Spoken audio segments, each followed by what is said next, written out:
Hi, this is Tim of the 1916 Company. Welcome and thanks for logging on. If you love this watch, email me, Team Mosso at the1916company.com for purchase pricing and availability questions concerning this watch. Today, we discuss a 2022 derivative of the Nautilus Travel Time Chronograph, originally launched in 2014. So in stainless steel, this is the Nautilus Travel Time Chronograph 5990/1A-011. Aside from a new bracelet, which you'll see in just a moment, this variant is different from the original in that it has a gradient fade blue dial rather than the original's gradient fade gray. In steel, 40.5 millimeters in diameter, it's only 12.9 millimeters thick.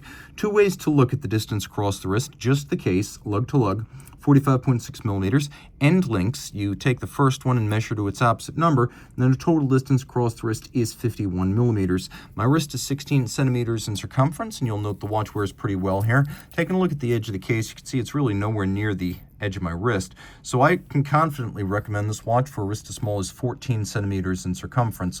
Also, I've measured this and the 5980 Nautilus chronograph, and frankly, the difference in thickness is only half a millimeter. Both of them, with their sloped flanks and relatively low profiles, will slip beneath cuffs.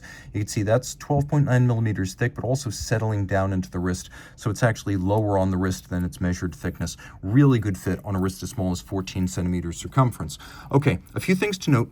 Gerald Gent designed the first Nautilus in 1976 to have an integration of case and lug and bracelet, and it is a flowing, glorious thing. You could see that the Nautilus case has always been expensive to make and expensive to buy because, frankly, it's just a lot more involved than an Aquanaut. More parts, more intricate finishing, narrow bevels, broad sweeps of satination, polish, brushed surfaces, including on tiny components like these triggers in the profile of the watch.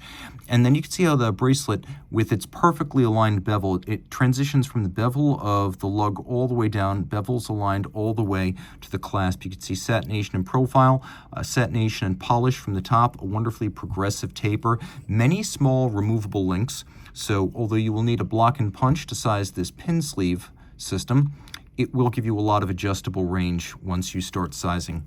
We also have something that was new on this model, which was the quick release micro adjustment built into each side of the clasp. There's a little trigger on the bottom, you press it, and then this will move in or out to give you a little bit of adjustability. It's about 1.5 millimeters. You can also see we have a twin trigger deployant clasp. Those old clamshell locks are gone. We have the little Calatrava cross motif inside.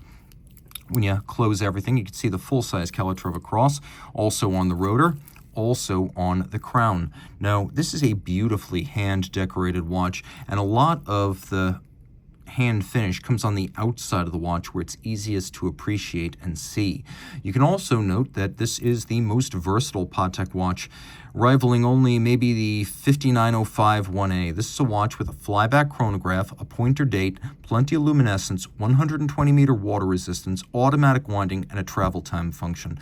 You may wonder, how is it a travel time function? Well, one of the best things that Patek did when it designed first the chronograph and then the travel time chronograph is it did a great job of keeping the symmetrical wing-to-wing profile of the original Gent and Nautilus. So the chronograph pushers were implemented with polish to contrast with the satin of the 3 o'clock wing, and then the travel time triggers are actually integrated into the 9 o'clock wing, so they almost disappear. A very clever integration. You can see, just like the Royal Oak here, we have a rounded polygonal bezel, unlike the Royal Oak, which has that sort of rounded polygon and then a circular inner bezel, crystal, and dial. The outer bezel, inner bezel, the crystal, and then the dial, they're all the same shape.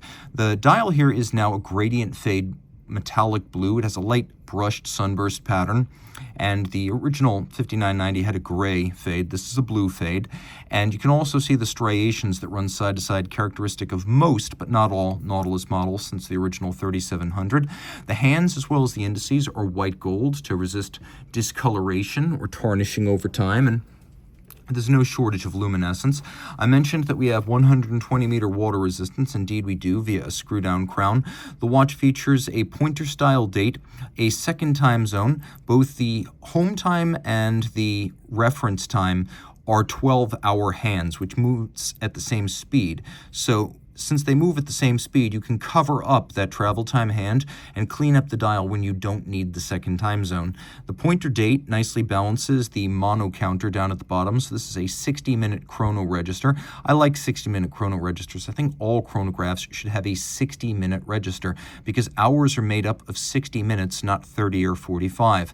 So the watch also includes a little pusher adjuster for the pointer style date because this movement is derived from the 5960 annual calendar, which used little pusher adjusters for the calendar. This is a flyback chronograph, by the way, so reset and restart without first stopping. Great if you need time events that occur in rapid succession. Another quality of this dial is that, as you can see, when the chronograph's not running, it's kind of dead. So a lot of people like to just have the chrono running full time so they can have their hours, minutes, and seconds at center. And that's fine because this is a vertical clutch chronograph, so there's no additional hazard, wear, and tear to running the chronograph continuously. Also, because of the column wheel, it's almost like a flattened cam, or hard to describe, but I'll show you in a moment, but it's sort of a hybrid of a cam and a column wheel, but it has column wheel crispness.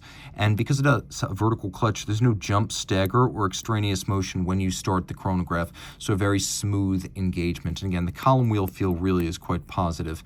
Taking another look, you can see that with the ability to jump the date forward or backwards as you cross the international date line, you have quite a bit of flexibility built into this travel time system. And those home and local times, you can see that as the hours change, the day-night indicators progress from blue to silver or silver to blue. So that's how those work. That's how you can read a 12-hour hand and know whether you're looking at, for example, 11 a.m. or 11 p.m. We're going to roll it over now and take a look at the sizable and shapely Patek Philippe manufactured caliber 28-520, 31 millimeters in diameter, so it nicely fills this case back.